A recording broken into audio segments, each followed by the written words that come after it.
Welcome, y'all. It's Wes with DIY Food Plot Pro. Thanks so much for joining us.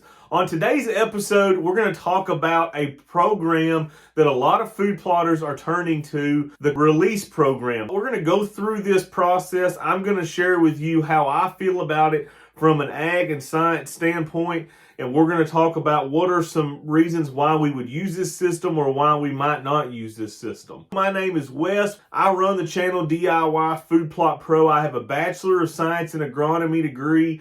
I farm for a living, and I have an 1,800-acre whitetail deer hunting outfitter business in Western Kentucky, where we rely on these food plots to hunt because we are in a no baiting zone. So we plant a ton of food plots on the 1,800 acres, and we plant anything and everything. One thing that I have never specifically tried is this system right here. Now, we run some hybrid approaches, but we've never really truly dove in and planted a food plot by this system right here. So let's start off with what is this system. And the system is not really complicated. It's 2 plantings per year. So your first planting is a warm season annual planting. So you're planting things like buckwheat, soybeans, cowpeas, sun hemp, sunflowers, milo. Those type of things are going into your warm season plot. Basically, you let that grow all year long. You've got legumes in there, you've got non-legumes.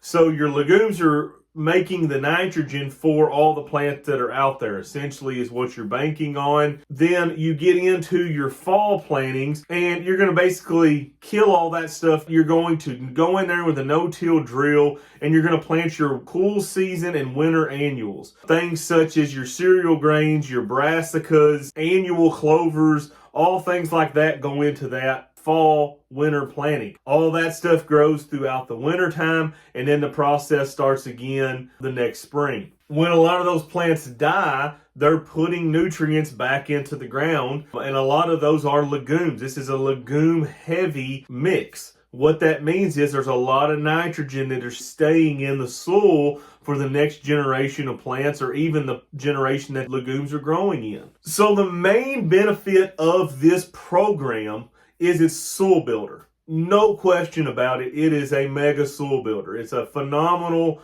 system. And the reason that it is because there's several different things that this does. You have a constant state of decomposition. During this process, you are constantly breaking down old plants and putting those nutrients back in the soil for the new plants to grow through. When those plants naturally die, those nutrients are going back into the soil, but when they die, you're also increasing your organic matter because those plants fall back on the ground, a new plant starts up, the organic matter is shading that ground.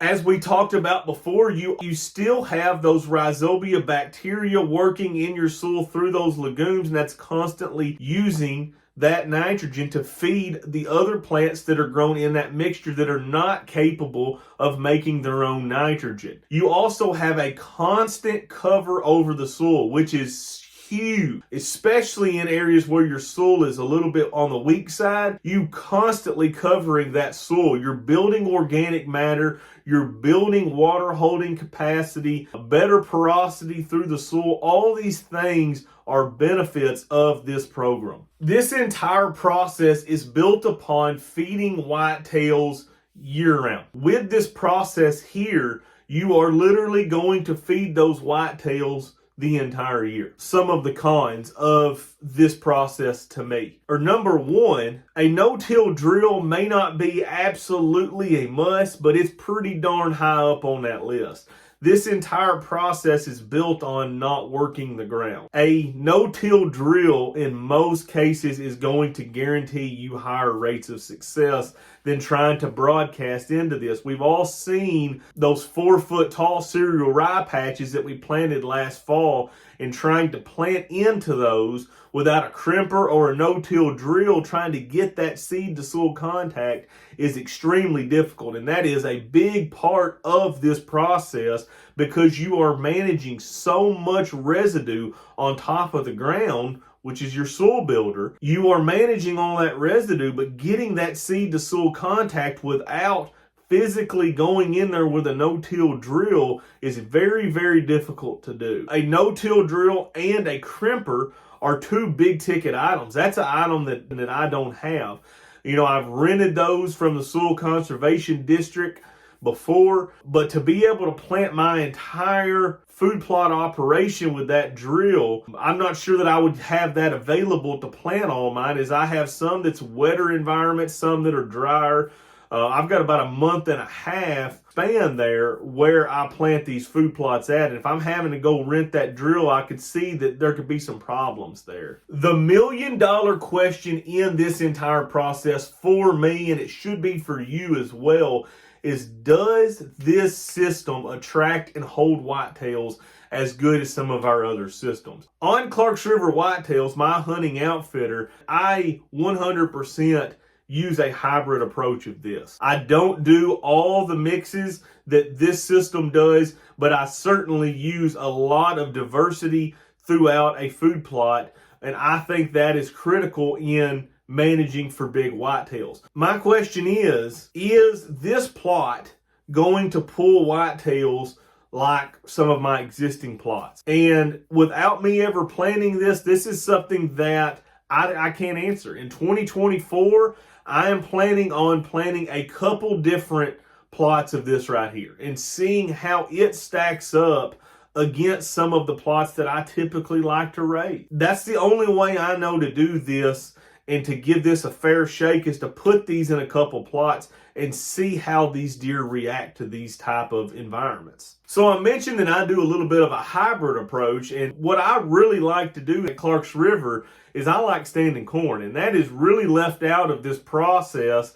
I'm not saying that they don't mix a little corn into that warm season annual, but to really have a tremendous amount of corn left this time of the year, it's almost got to be grown by itself, or at least started by itself.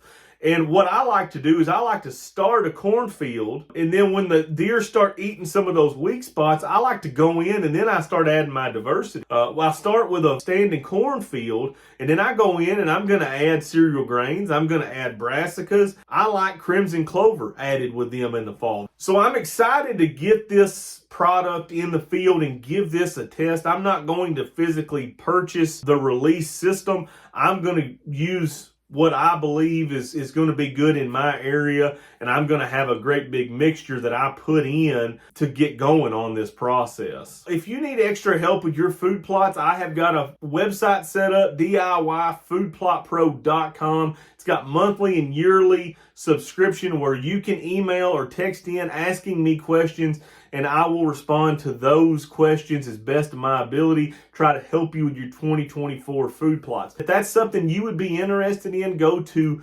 www.DIYfoodplotpro.com and sign up, and I will reach out shortly. Thank you guys so much for watching. I really appreciate it, and I am really looking forward to testing this method out in 2024. Smash that like and subscribe button if you haven't already.